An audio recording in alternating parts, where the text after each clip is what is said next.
Beralih ke informasi lain, pemirsa, kekhawatiran independensi Presiden Joko Widodo dalam pemilu 2024 menjadi sorotan sejumlah aktivis yang tergabung dalam kelompok petisi 100. Dalam pertemuan dengan Menko Polhukam Mahfud MD beberapa waktu lalu, berkembang usulan pemakzulan Presiden Jokowi.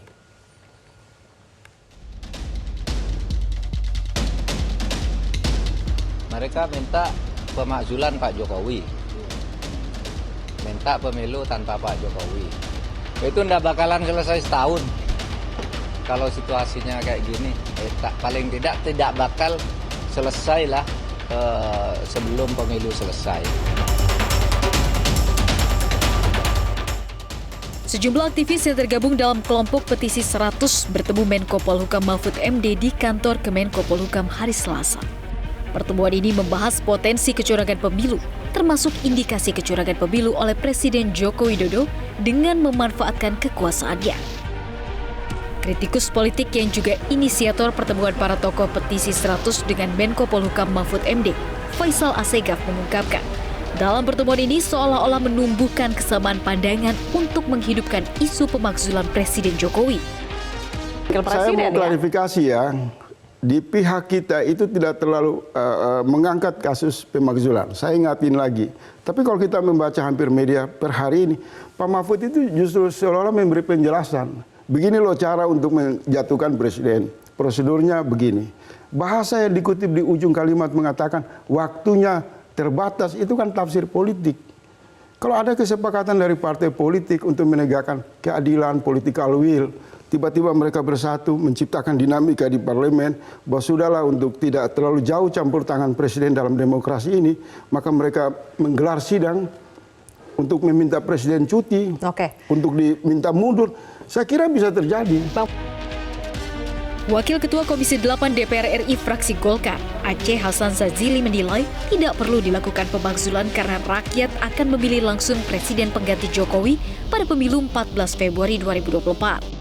Menurut saya soal pemakzulan ini ya walaupun memang diatur di dalam konstitusi, tapi kan kita harus tahu bahwa mekanismenya ganti presiden itu atau pemakzulan presiden itu dilakukan melalui mekanisme pemilu.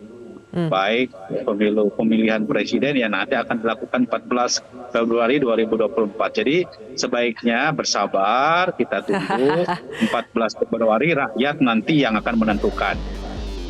Kelompok petisi 100 mendorong agar Satgas Pemilu bentukan Mahfud yang juga cawapres nomor urut 3 bisa bekerja independen tanpa adanya indikasi kecurangan dan hanya menguntungkan paslon tertentu.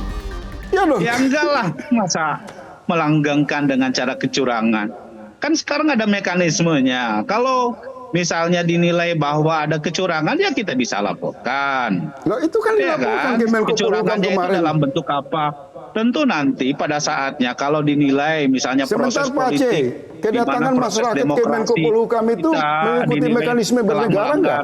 Aturan dan lain sebagainya kan nanti ada Mahkamah Konstitusi yang bisa menyelesaikan berbagai sengketa pemilu. Jadi menurut saya ya, apalagi kalau misalnya Pak Menko Polhukam itu juga dalam konteks pemilu, dia juga bertanggung jawab terhadap itu jauh proses demokrasi di kita. Saya mengkonfirmasi ke Pak Mahfud langsung kepada orangnya, tidak membangun opini. Saya menanyakan kepada Pak Mahfud, apa bisa dijamin Satgas anti pemilu curang ini terlepas dari apa namanya konflik interest? Tanggal 14 Februari. Jawabannya tegas bahwa di sini bukan saya sendiri Pak Mahfud sebagai Menko Polhukam yang bekerja, tetapi di sini ada perwakilan Polri, TNI, ada para akademisi. Jadi Satgas yang dirintis oleh Mahfud MD, menurut saya seluruh partai-partai yang ada di lingkaran kekuasaan wajib mendukung.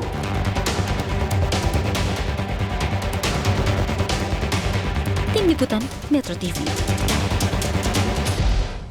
Sementara Ketua DPR RI sekaligus politisi PDI Perjuangan Puan Maharani menilai aspirasi pemakzulan Presiden dipersilahkan disampaikan. Namun ia meminta kepada masyarakat untuk tetap menjaga kondusivitas jelang pemilu. Kita jalankan konstitusi itu sesuai dengan aturan yang ada. Jadi aspirasi masyarakat saja disampaikan, namun kita tetap menjaga situasi dalam pemilu ini supaya damai, kemudian terjaganya netralitas semua aparat penegak hukum, juga kita sama-sama menjaga agar pesta demokrasi yang akan datang berjalan dengan jujur dan adil. Kemarin Pak Mahfud menyuruh ke DPR karena itu ranahnya DPR, mungkin sudah ada laporan. Saat ini DPR masih dalam masa reses, jadi saya belum mendapatkan masukan apa. Jelajahi cara baru mendapatkan informasi. Download Metro TV Extend sekarang.